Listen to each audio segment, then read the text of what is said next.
Bonjour, bienvenue dans cette deuxième partie du test du XT100 dans lequel on va parler un peu plus du XT20. En effet, je pense qu'une des problématiques qui va se poser aux gens qui sont intéressés par le XT100, c'est est-ce que je dois acheter plutôt le XT100 ou plutôt le XT20? Est-ce qu'il est vraiment utile de privilégier le XT100, d'économiser 100 € par rapport au XT20?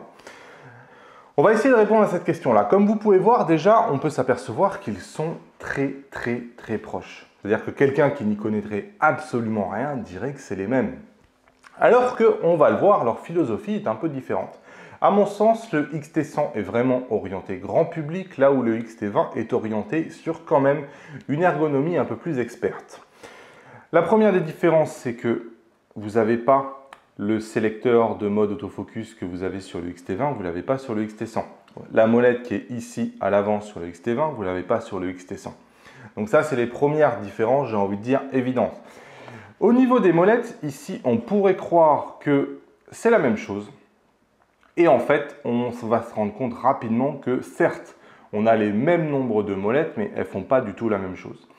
Déjà, sur le XT20, toutes les molettes sont graduées, donc on sait exactement, on a ce look and feel de chez Fujifilm, en fait, où on sait avant même d'avoir allumé l'appareil photo, où est-ce qu'on en est. On peut faire ces petits réglages comme au temps de l'argentique, ce qui n'est pas du tout le cas avec le XT100 qui est vraiment purement électronique. Vous voyez, ces molettes-là, on ne sait pas du tout quelle fonction est attribuée, on ne sait pas du tout à quelle position on en est, pareil pour cette molette-là. Enfin, vous avez l'ergonomie Fujifilm sur le XT20. L'ergonomie Fujifilm, c'est de ne pas avoir les modes PASM justement qu'on retrouve ici, mais à la place d'avoir des molettes directement, par exemple, pour régler la vitesse ici. C'est ce qu'on appelle une ergonomie un peu plus experte. C'est-à-dire qu'ici, j'ai la possibilité tout de suite, avant même de l'allumer, de régler par exemple de ma vitesse à 1/500 de seconde. Ici, je ne peux pas du tout le faire. J'ai vraiment l'ergonomie typique qu'ont les autres réflexes. Derrière, encore une fois, on a une organisation qui est très semblable. On notera quand même que ici, la molette arrière n'est pas présente sur le XT100. Le viseur est strictement les mêmes. Le flash est strictement le même. On a la fonction Q dans les deux appareils photo. On a ici donc une molette qui fait office de molette arrière, mais qui, à mon sens, regardez quand vous prenez l'appareil photo, cette molette ici, autant si elle était ici, je pourrais facilement l'utiliser. Là, ici, il faut quand même que je fasse un mouvement un peu bizarre avec mon pouce pour y avoir accès. C'est quand même plus facile avec le XT20 d'avoir une molette ici. On perd les fonctions, les boutons personnalisables AEL et AFL. Et ici, c'est pareil, ces quatre boutons-là sur le XT20 ne sont pas, il n'y a pas d'icône dessus, tout simplement parce qu'on est capable de personnaliser tout. Ce qui n'est pas du tout le cas du XT20. Le XT20, il est fait pour que vous le preniez tel qu'il a été vendu, avec les fonctions qui sont attribuées sur les boutons, et ne vous permet pas de réattribuer tout ça comme vous voulez. Donc, alors que sur le XT20, vous pouvez parfaitement le faire sans aucun problème. Vous voyez ici, sur le XT20, tout est personnalisable. Sur le XT100, on a une possibilité de personnaliser les gestes tactiles. C'est-à-dire qu'on ne va pas pouvoir personnaliser les boutons. Pour autant, vous voyez, vous allez pouvoir personnaliser les gestes tactiles. Donc, par exemple, quand vous allez monter vers le haut, monter vers le bas, ça, vous allez être capable de le personnaliser. Pour autant, c'est quand même beaucoup moins pratique que des boutons dédiés. C'est-à-dire que vous allez être obligé de faire des gestes tactiles que l'appareil photo va devoir reconnaître plus ou moins bien, au lieu d'avoir des boutons dédiés. Vous voyez à quel point il y a beaucoup de boutons dédiés sur le XT20 et il n'y a pas beaucoup de boutons dédiés parce que ici, sur le XT20, sur le XT100, ce n'est pas un cache-misère, mais presque. C'est-à-dire qu'ici, ils mettent 4 lignes où on a l'impression que ça fait des boutons, mais en fait, c'est 4 lignes de gestes tactiles. Donc, ce n'est pas tout à fait pareil que sur le XT20. En termes de performance, ces deux appareils photo, franchement, quand vous mettez les photos côte à côte, vous aurez du mal à déterminer quelle photo a été prise par quel appareil photo. C'est très difficile. Je sais que le capteur X-Trans est critiqué parfois pour des photos de paysage, parfois pour des photos de portrait. Sincèrement, pour le coup, j'ai fait vraiment un comparatif poussé. Je ne vous montre pas spécialement les photos parce qu'il n'y a rien à voir.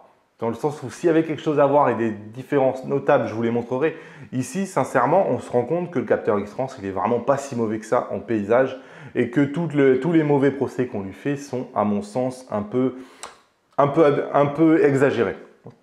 Donc ici, pour moi, la montée en ISO est semblable. Certes, la montée en ISO du XT20 est un poil meilleure peut-être, même pas tout à fait d'un stop. La montée en ISO du capteur du XT100 est parfaitement capable de résister à celle du XT20. Je pense que la différence, ça ne va pas se faire sur ça.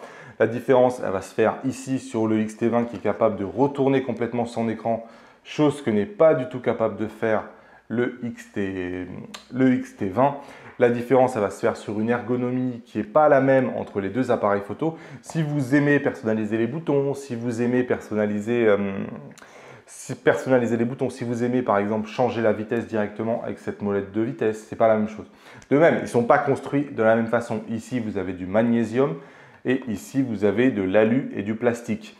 En plus, le XT20, quand vous les prenez comme ça à la main, je peux vous assurer que le XT20 est beaucoup plus léger que le XT100. Donc ça aussi, c'est un avantage parce qu'ici, on cherche un appareil photo compact et qui dit compact dit aussi en général léger et le XT20 est beaucoup plus léger alors même qu'il est construit avec des matériaux plus nobles que le XT100. Donc ça aussi, c'est quand même un bel avantage.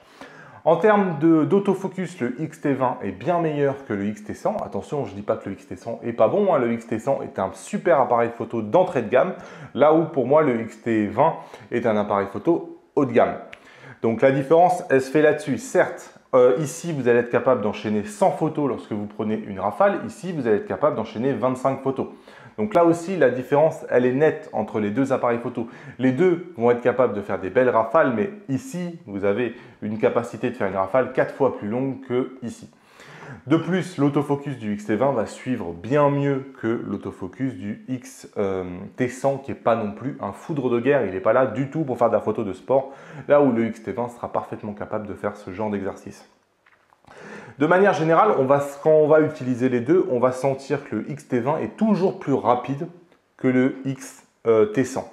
Il va être plus rapide à l'allumage, il va être plus rapide lorsque vous voulez enchaîner des photos. Vous voyez, ici, je le fais les deux. Bon, ici, justement, on n'a pas l'impression. Voilà, là, on l'a bien vu cette fois-ci. Donc, voilà. Tout est plus rapide. Lorsque vous voulez enchaîner, vous venez de prendre une photo, vous voulez reprendre une autre photo, il va être disponible plus rapidement le XT20 que le XT100. Voilà, les 100 € de différence entre les deux appareils photo, elles se font surtout sur ça, c'est-à-dire sur 1, l'ergonomie et 2, quand même les performances. Le XT20 est plus performant que le XT100, c'est normal, il vaut 100 € de plus. Alors, si vous me posez la question derrière, est-ce qu'il vaut mieux mettre 100 € de plus pour avoir un XT20 ou 100 € de plus pour pouvoir ensuite acheter un autre objectif? Sincèrement, la question est difficile. Moi, je pense que je prendrais plutôt le XT20. Parce que le XT20, il va être vraiment, il vous offre une capacité d'évolution qui, à mon sens, est plus élevée que le XT100. L'objet 100 €, je ne sais pas exactement qu'est-ce que ça représente pour votre budget, mais j'imagine que vous allez garder l'appareil photo 2-3 ans. Je pense que, bon voilà, d'abord vous faites l'investissement de l'appareil photo et vous pourrez peut-être acheter l'objectif dans un an. Mais changer l'appareil photo dans un an, ça va vous coûter beaucoup plus que 100 €. Donc moi, j'aurais tendance à partir sur le XT20, sauf à être un utilisateur 100% néophyte. Et vous savez d'emblée que vous allez entièrement utiliser que des modes automatiques, que vous allez faire très peu de mode manuel, de mode PASM. Vous ne savez peut-être même pas ce que ça veut dire. À ce moment-là, je pense que l'ergonomie proposée par ce XT100 est probablement plus adaptée à votre pratique de la photo, puisque de toute façon, si vous êtes toujours en mode automatique, vous n'allez pas savoir forcément vous servir de la correction d'exposition, vous n'allez pas profiter de la molette des modes, vous allez très peu utiliser ici les molettes, j'en parle même pas des modes AEL et AFL, vous n'allez pas beaucoup personnaliser votre appareil photo parce que vous ne saurez pas exactement quelle fonction mettre dessus, et dans ce cas-là, c'est sûr que le XT100 prend vraiment tout son sens. Voilà ce que j'avais à dire sur les deux appareils photo. Pour moi, les deux ont leur cible et la cible, le public visé par les deux appareils photo, donc comme je viens de le dire, n'est pas le même. Donc, pensez quand même que ce T20 est capable de faire de la 4K. Celui-là, non. Alors, je sais que la fiche marketing va vous dire que les deux font de la 4K. Attention, sur le XT100, vous avez de la 4K qui est limitée à 15 images par seconde.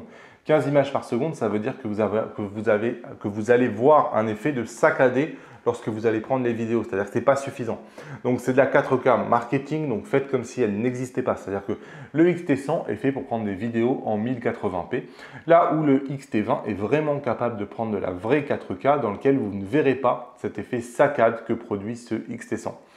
Sachez en plus que l'autofocus du XT100 est un tout petit peu limite pour faire vraiment des jolies vidéos. On voit tout de suite un peu trop de saccade, un peu trop de recherche du zoom entre deux plans, là où le XT20 fait quelque chose de beaucoup mieux. Voilà ce que j'avais à vous dire sur les deux. Donc le X-Trans et le Bayard font presque jeu égal. Le X-Trans est à mon sens un tout petit peu supérieur. Et pour le reste, je crois que j'en ai déjà dit beaucoup. Voilà, comme d'habitude, lâchez-moi le pouce levé vers le haut si vous avez apprécié cette vidéo. En complément de cette vidéo, vous avez les 12 conseils ici qui sont là pour vous aider si vous débutez avec votre Fujifilm. Cliquez sur mon visage pour vous abonner à la chaîne. Et dites-moi en commentaire qu'est-ce que vous en pensez finalement de ce comparatif. Qu'est-ce que ça vous évoque tout ça? Allez, à bientôt sur la chaîne.